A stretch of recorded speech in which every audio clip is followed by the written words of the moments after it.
Hello everyone, welcome back to Ajith movie moties YouTube channel. నేను ఈ వీడియోలో రీసెంట్గా మలయాళంలో రిలీజ్ అయిన ది పెట్ డిటెక్టివ్ అని మూవీని ఎక్స్ప్లెయిన్ చేయబోతున్నాను. ఈ మూవీలో అనుపమ గారు కూడా ఒక ఇంపార్టెంట్ క్యారెక్టర్ని ప్లే చేశారు. మూవీ చాలా ఇంట్రెస్టింగ్గా ఉంటుంది, ఫన్నీగా. ఇంకా ఏ మాత్రం లేట్ చేయకుండా నేనైతే అంతకంటే ముందు మీకు ఏం చేయాలో తెలుసు కదండి. చిన్న లైక్ అండ్ స్మైల్తో వీడియోని స్టార్ట్ చేసేయండి. Thank you. మూవీ ఓపెన్ అవగానే 2008లో మెక్సికోలో పీటర్ సాంబా అనే ఒక వ్యక్తి ఒక స్మగ్లింగ్ సామ్రాజ్యాన్ని స్థాపిస్తాడు. కానీ ఈ పీటర్ సాంబా ఎలా ఉంటాడో ఎవరికి తెలీదు. పీటర్ సాంబాని డైరెక్ట్ గా వచ్చి ఎవరో చూడరు. తన మొహం తెలియకుండానే ఇంత పెద్ద సామ్రాజ్యాన్ని స్థాపించి స్మగ్లింగ్ చేస్తూ ఉంటాడు మెక్సికోలో. ఒకరోజు పీటర్ సాంబా ఒక డీల్ చేయడం కోసం ఒక ప్లేస్ కు వస్తున్నాడని డిటెక్టివ్ జాషువాకి తెలుస్తుంది. ఆ ఏరియాలో ఉంటాడు ఇతను కూడా.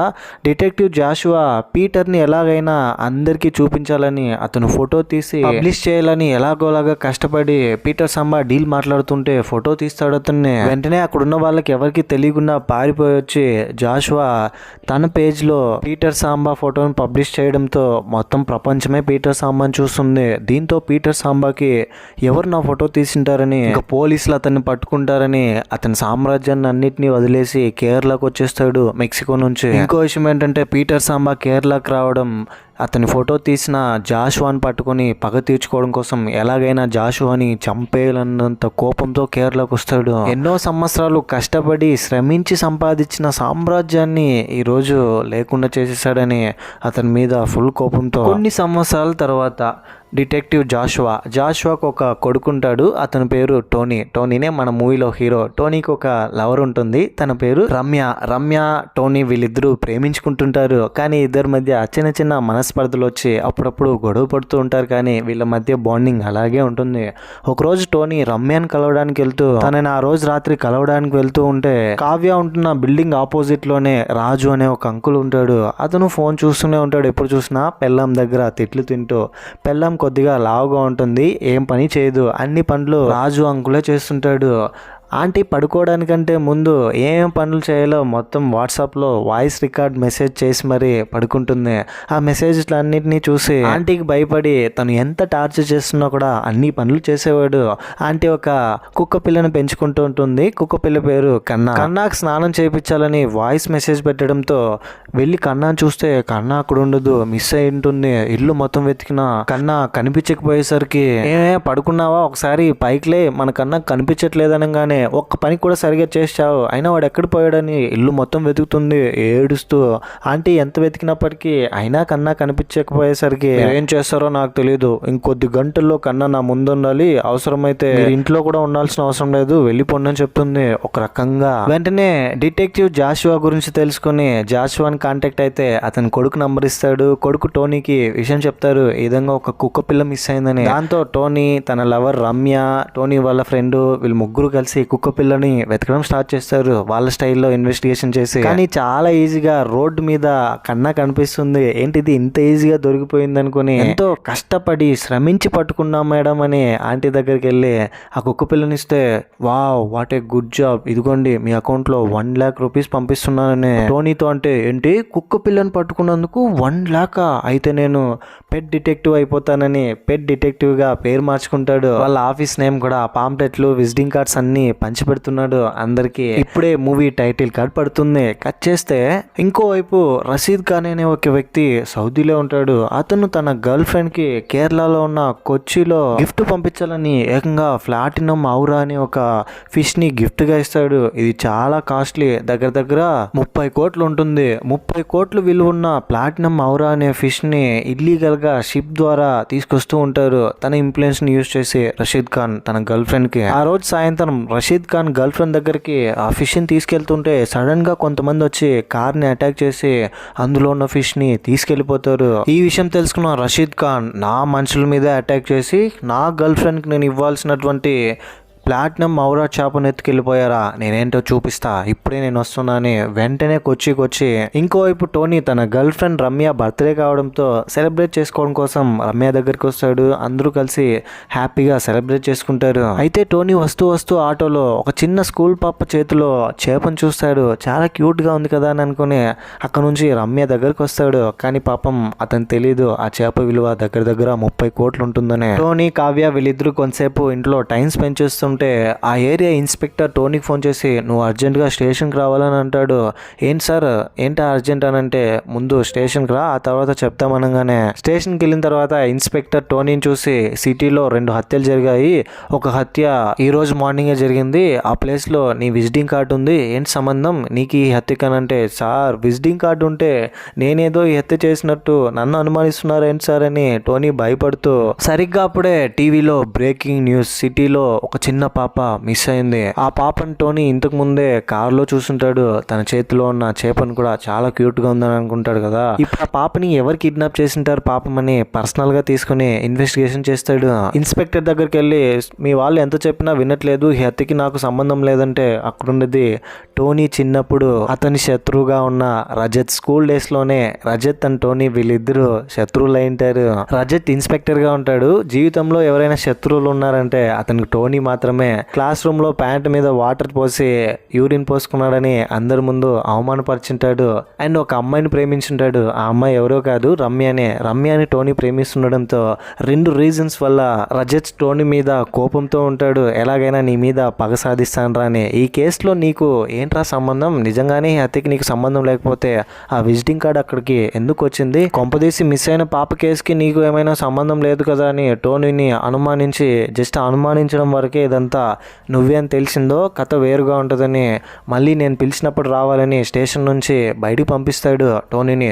టోనీ ఆ తర్వాత ఆ అమ్మాయి గురించి డీటెయిల్ కలెక్ట్ చేస్తాడు, చిన్న పాప గురించి. తను స్కూల్లో నుంచి వచ్చిన తర్వాత ఎక్కడికి వెళ్ళిందని ఆ పాప వాళ్ళ ఇంట్లో వెళ్ళి వాళ్ళ అమ్మని అడిగితే చాలా ఏడుస్తూ మా ఇంటి దగ్గరికి ఎవరెవరో వస్తున్నారు, ఏవేవో క్వశ్చన్స్ అడుగుతున్నారు, నా కూతురు మాత్రం కనిపించట్లేదు, ఎవరైనా వెతికివ్వండి అని ఫుల్ ఎమోషనల్ అవుతుంది. మీరేం భయపడకండి, అందరూ వచ్చి మాటలు చెప్తారు కానీ చేతులతో పనిచేయరు, నేను ఎలాగైనా మీ కూతుర్ని కనిపెడతానని భరోసా ఇచ్చి అక్కడ నుంచి వెళ్తూ ఇన్వెస్టిగేషన్ స్టార్ట్ చేస్తాడు తన ఫ్రెండ్తో కలిసి ఆ చిన్న పాప మిస్సింగ్ కేసుని. అవును రే, నేను అక్కడ నుంచి వచ్చేటప్పుడు ఆ అమ్మాయి చేతిలో చేప చూశాను, ఆ చేప ఆ టైంలో స్కూల్ నుంచి వచ్చే టైంలో ఎవరిచ్చింటారు, చేప ఎలా వచ్చి ఉంటుందని ఆ పాయింట్ ఆఫ్ వ్యూలో ఇన్వెస్టిగేషన్ చేస్తాడు. దాంతో అతనికి తెలిసి వచ్చేది ఏంటంటే రషీద్ ఖాన్ మనిషి ఇక్బాల్ అనే ఒక వ్యక్తి ఆ పాప చేతికి ఆ చేప ఇచ్చాడని. ఈ ఇక్బాల్ రషీద్ ఖాన్ దగ్గర పనిచేస్తూ ప్లాటినం ఔరా చేపని తన గర్ల్ ఫ్రెండ్ తీసుకెళ్తానని నమ్మించి అతనే తీసుకొస్తున్నప్పుడు మనుషులను పెట్టి దాడి చేసి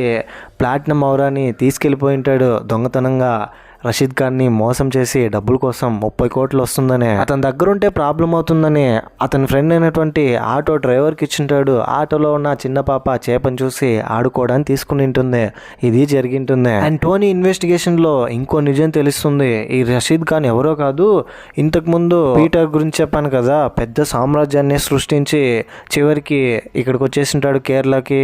అతనికే ఈ రషీద్ ఖాన్ ప్లాటినం ఔరాన్ని పంపించుంటాడు. ఇంత విలువైన దాన్ని గర్ల్ ఫ్రెండ్కి ఎందుకు గిఫ్ట్ ఇస్తాడని అతను ఖచ్చితంగా కేరళనే ఉన్నాడు, పీటర్ సాంబాని పట్టుకోండి అని చెప్తాడు పోలీసులతో. ఆ తర్వాత టోనీ ఫ్రెండ్ అతని శత్రు ఇన్స్పెక్టర్గా ఉంటాడు కదా, మీడియా వాళ్ళతో పీటర్ సాంబా కేరళలోనే ఉన్నాడు, త్వరలోనే అతన్ని పట్టుకుంటానని ఛాలెంజ్ చేస్తాడు.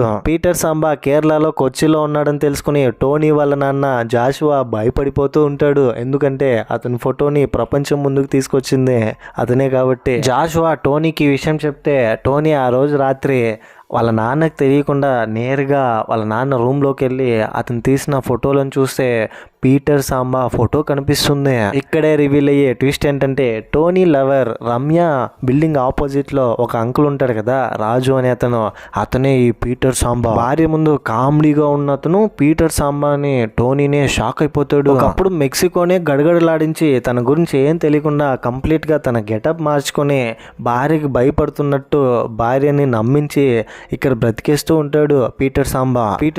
అదే అపార్ట్మెంట్ లోనే ఒక కమ్యూనికేషన్ సెటప్ ని కూడా ఏర్పాటు చేసుకుని ల్యాప్టాప్ లో కమ్యూనికేట్ అయ్యేవాడు మిగతా వాళ్ళతో ఎవరికి తెలియకుండా. ఇదే విషయాన్ని టోనీ రమ్య దగ్గర చెప్తే రమ్య నేరుగా రాజు అంకుల్ దగ్గరికి వెళ్ళి ఏం తెలియనట్టు నటించి మొత్తం అబ్జర్వ్ చేసి నిజమే ఇతనే ఒకప్పుడు మెక్సికోని గడగడలాడించిన ఒక పెద్ద గ్యాంగ్స్టర్ అనే కన్ఫర్మేషన్ ఇస్తుంది టోనీకి. ఆ తర్వాత టోనీ ఇన్స్పెక్టర్కి, సార్ ఇన్ని రోజులు మనం వెతుకుతున్న పీటర్ సాంబా మరెవరో కాదు, రమ్య ఆపోజిట్లోనే ఉంటున్న రాజు అంకులే, నా గెస్ కరెక్ట్ అయితే ఈరోజు రషీద్ ఖాన్ రాజుని కలవడానికి రాబోతున్నాడు అని చెప్తాడు. ఆ తర్వాత కొంతసేపటికి కావ్య మళ్ళీ టోనీకి ఫోన్ చేసి ఆ ఇంట్లో ఏదో మీటింగ్ జరుగుతోంది, రషీద్ రషీద్ ఖాన్ రాజును కలవడానికి వచ్చింటాడని ఇన్ఫర్మేషన్ ఇవ్వడంతో టోనీ నేరుగా రాజు అంకుల్ వాళ్ళ ఇంటి దగ్గరికి వెళ్ళి డోర్ దగ్గర నిలబడి లోపల జరుగుతున్న కాన్వర్జేషన్ ని వినడానికి ట్రై చేస్తాడు. కానీ సరిగ్గా వినపడదు. అక్కడికి వెళ్ళిన తర్వాత టోనీకి ఒక నిజం తెలుస్తుంది. ఆ చిన్న పాపని వీళ్ళు కిడ్నాప్ చేయలేదు, వీళ్ళకి పాప కిడ్నాప్ కి సంబంధం లేదని. వీళ్ళు కిడ్నాప్ చేయకపోతే మరెవరు కిడ్నాప్ చేసింటారని ఒక ఇద్దరు డెలివరీ బాయ్స్ వీళ్ళ ఇంటి దగ్గర ఏదో చూస్తూ ఉంటే వాళ్ళ మీద డౌట్ వచ్చి వాళ్ళని ఫాలో అవుతే పాప డెలివరీ బాయ్స్ వల్ల ఇంట్లోనే ఉంటుంది. పాపని డెలివరీ బాయ్స్ అయినటువంటి వీళ్ళిద్దరూ కిడ్నాప్ చేసింటారు. వెంటనే వాళ్ళిద్దరిని కొట్టి పాప దగ్గర ఉన్నటువంటి ఆ ఫిష్ ని తీసుకెళ్లిపోతాడు. వెంటనే డెలివరీ బాయ్స్ రషీద్ ఖాన్ కి ఇన్ఫర్మేషన్ ఇవ్వడంతో రషీద్ ఖాన్ అక్కడికి వచ్చి అందరితో ఫైట్ చేస్తాడు. ఇక్కడే రషీద్ ఖాన్ కూడా టోనీతో ఫైట్ చేస్తాడు. టోనీ వాళ్ళందరిని కొట్టి అక్కడ నుంచి తప్పించుకొని వచ్చేస్తాడు. టోనీ అయితే తప్పించుకొని వచ్చేస్తాడు కానీ ఆ చిన్న పాప, టోనీ లవర్ రమ్య వీళ్ళిద్దరూ ఆ గ్యాంగ్ కి దొరికిపోతారు. వీళ్ళిద్దరిని కాపాడాలని పీటర్ సాంబా దగ్గరికి వెళ్ళి పీటర్ సాంబా దగ్గర ఉన్న రమ్యని చిన్న పాపని సేవ్ చేయడానికి ఇన్స్పెక్టర్ కూడా ఇన్ఫార్మ్ చేసి అక్కడికి పిలిపిస్తాడు. అందరి మధ్య ఫైట్ నడుస్తుంది. ఫైనలీ రమ్యని చిన్న పాపని కాపాడి తీసుకొచ్చేస్తాడు. పాపని తీసుకెళ్లి తల్లిదండ్రుల దగ్గర అప్పచెప్పేస్తాడు. అమ్మ అయితే చాలా హ్యాపీగా ఫీల్ అవుతుంది. టోనీకి థ్యాంక్స్ చెప్తుంది. అంతా ఓకే గానీ ఆ చేప ఎక్కడికి వెళ్ళింది అనేది మాత్రం ఎవరికి తెలియట్లేదు. అది మిస్టరీగానే అలాగే ఉంది. టోనీ రమ్య వీళ్ళిద్దరూ కలిసి డిటెక్టివ్ ఏజెంట్స్గా వర్క్ చేస్తూ ఉంటాడు. కొద్ది రోజుల తర్వాత రివీల్ అయ్యే ట్విస్ట్ ఏంటంటే మిస్ అయిన చేప ఎక్కడో ఉండదు, రమ్య వాళ్ళ ఇంట్లో తన రూమ్లో ఉంటుంది. చేప పెద్దదైపోయి ఉంటుంది. ఇప్పుడు చేప వాల్యూ దగ్గర 300 కోట్లు ఉంటుంది. దాంతో టోనీ రమ్య వీళ్ళిద్దరు కలిసి చాలా హ్యాపీగా ఉంటారు. ఫుల్ ఎక్స్పెన్సివ్ వస్తువులన్నీ తీస్తారు. ఫుల్ రిచ్గా బ్రతుకుతూ ఉంటారు. పీటర్ సాంబా అక్కడ నుంచి తప్పించుకొని వెళ్ళిపోతాడు బయట దేశానికి. పీటర్ సాంబాని పట్టుకోలేకపోతారు. అతను వెళ్ళిపోయిన తర్వాత భార్యకి ఒక లెటర్ రాస్తాడు.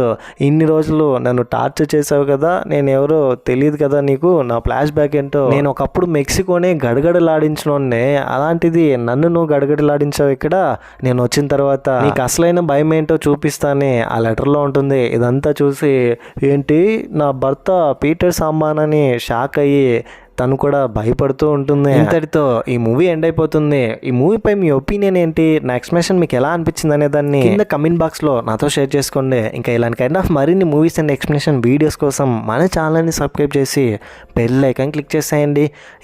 ఇంతకంటే ఇంట్రెస్టింగ్ మూవీ వీడియోతో మీ ముందుంటాను. అంతవరకు సేఫ్గా ఉండండి, నవ్వుతూ ఉండండి, నవ్విస్తూ ఉండండి. Thank you. జై హింద్.